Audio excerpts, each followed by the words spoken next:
right, now the fan is installed. It is working. It's pretty simple and it's very quiet.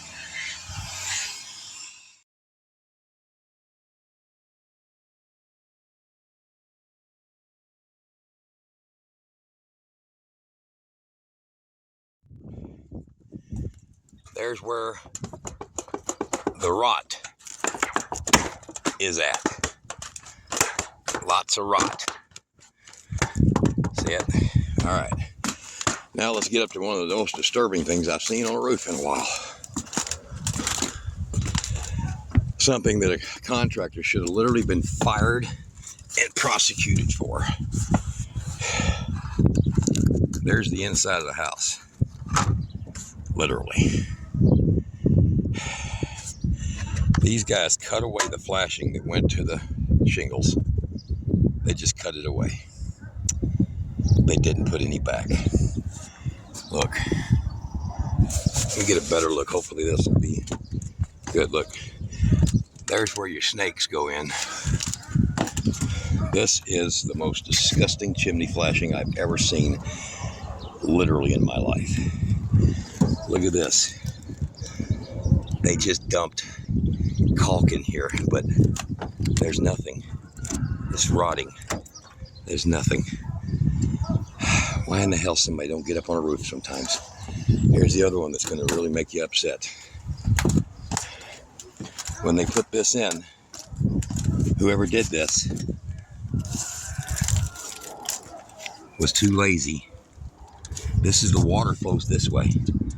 The water flows this way. And now I know why that was wet on top of the, over the air conditioning ducts. That's where that water comes from. This has to be done right. This stuff here, it doesn't last. That is not lasting. They're gonna have serious damage. They already got some already. And that's why that is doing that. It's because of the damage to the knee wall.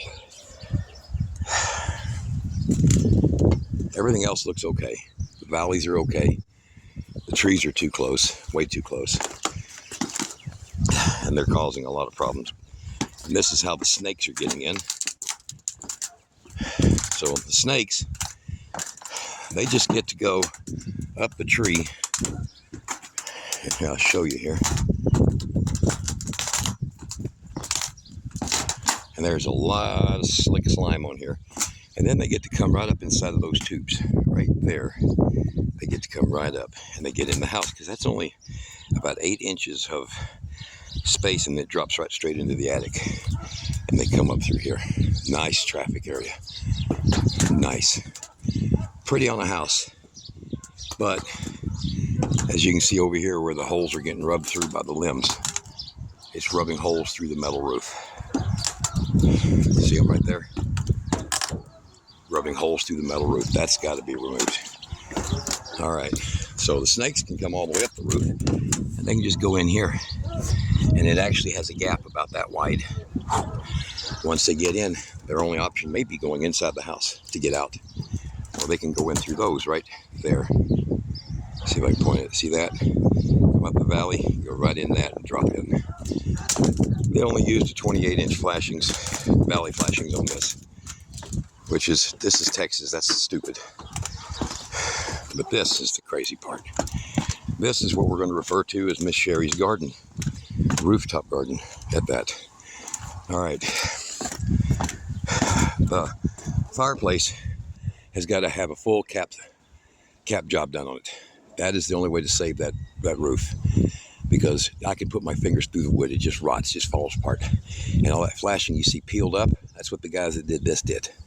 Whoever did this roof. And all the years, their caulk is broke down and it's not even there anymore. It's gone, mastic, it's just gone. So there's your problems.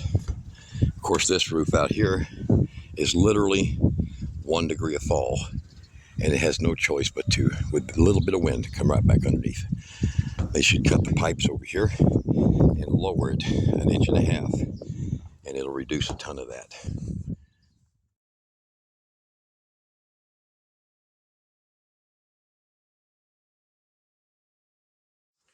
Hey guys, today I am working on something. I'm actually going to film a job site. I don't do this very much, but this is a Hon&Guan Solar Roof Fan, 40 watts ventilator fan with AC 24 volt backup. Okay, it's really cool, but the thing I like about these, and the reason I've put about a dozen or so of these on recently, is because these manual controls. No firmware update, guys. Nobody snooping, no smart Wi-Fi, no nothing. They can literally burn your house down if they're able to control your fan by locking the motor up while it's still making power, burning wires. Now, did I say that happened? No, but yeah, that's a possibility. But this, nobody can control but you. Look below the video, I'll put a link to this. This is the better models, 40 watts, real genuine solar. This is no, look, not some kind of plastic poly crap. And these are the Hon&Guans, and they actually have been around for quite a long time. This is a 12-inch. This has an extremely high air volume. I'll post that right here, the air volume. Okay, good for 2,500 square foot house. So it's a 12-inch hole, pretty simple mounting procedure. I'm going to be showing you how I'm mounting this on a metal roof by taking this base flange that's underneath right here, and I'm actually going to key it on both sides, and then we're going to be using a dynamic foam filler underneath it and make it completely airtight. So watch this. We'll be right back. I'm going to get up on the roof, and the roof is a metal roof on top of shingles, so it's a hell of a cut through, but that's what we're working with, so that's what we got. All right, we'll be back in just a minute, and I'm going to show you this. Comes with plenty of wiring for up to about a 15 to 20 foot away setting of your controller and all your stuff. This one here has got a temperature sensor, which best place to put these is like right inside your garage. So it's a short one, but you can set it for like 85 degrees. If your garage reaches that temperature, it kicks this fan on, or anything you want, all the way down to 68, and switch, click off. Physically able to do that, see? And double stage fans. So, all right, we'll be right back. All right, guys, as you can see, I have cut out what is a double layer right there. So they got, it looks like 2 layers actually of shingles and plywood, and then a metal roof on it. So this house is probably about 60 years old. What I've done is I got as close as I could to the cap so that I would be able to go under it like this. You see how that is? And then when I just took the ring and used it to draw a circle, I took a drill bit, you see up there, and I drilled holes. You can see the evidence of the holes right there all the way around it to make it really easy to cut it out. Now, as you can see here, it has this very tall 1.25" ridge on this metal here. I think it's actually 1 3/8 or something. So what I'm going to do is I'm going to take a bending bar, folding bar, right here, and using both sides of this, look below the video, I'll put a link to these, so you can get one to do this same kind of thing, even if it's not a like this, even if it's just a whirly-bird you're putting on your roof. All right, so I'll be able to do my offset and then my little flange, see, over here on this metal on both sides, so that when this goes on, this metal will go down to the roof and seal it off for anything coming down this way on both sides. Okay, now if you are lucky, you're able to get it onto 2 of these, you see, but that's not very common, and we had to get between studs, between the joist. So there's another one just right here, right there, and there's just no way I could end up on the center points each time. And even if I did, this is only a 10.5-inch span, and you want 12 inches of flow. Okay, so we'll get right on that, and I'll show you that, how we're going to set that up. All right, guys, I've got the unit up here on top, and I mounted the flange. So let me show you what I did here.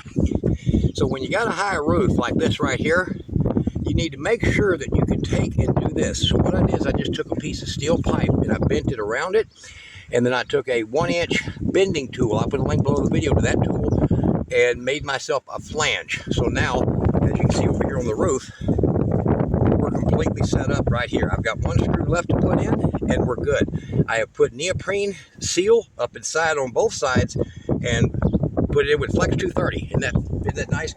So now all we got to do is just set the unit on top and put the screws into the base. But I'm going to put a silicone rim, a Flex 230 rim here and here, to guarantee that there's no chance of water egress into the building. So let me get that done, and I'm going to show you this thing. It just literally just sits right on it. It's so stupid simple. It don't take but a minute. All right, there we go. Now we have a fully mounted, and I've got the solar panel where it's going to get its peak performance at 4:30 p.m. in this region. So this is the central Texas Hill Country, and these things are solely adjustable, but I do recommend, like I did, I added extra, the self-tapping screws that come in the kit that are made for this. I use these better screws, but I use these on the top to put one here and to put one right here, so that this mount is very rigid. So instead of the 3 holes they give you, I put 5 screws in. So as you'll see here, there's that flange, there's that made flange, and then up inside is that neoprene seal. So this thing is totally sealed, so the air that's going to suck through there, through the eave vents, is going to be high volume. All right, guys, what do you think? Strange name, but they sure have been damn good units. Be sure you look below the video. I'll put a link to it. I'll take a little quick run of it firing up and the controller, but it's really self-explanatory. Everything has just got a plug-in. All right, man. Let's take a look at that thing spinning. All right, this is a 24-volt system, this fan, and it's up, it's running, very quiet. High volume, 2,500 square foot house. Ain't that right, Mr. D? Yeah, thereabouts, yeah. Yeah. So we have the controller, so Mama will know here, mounted right here. And the temperature sensor right up here where it can pick up the temperature in the attic. And there's your simple settings on it. All right, that makes having one of these fans kind of cool, literally. Yeah, gotta feel it in your soul when the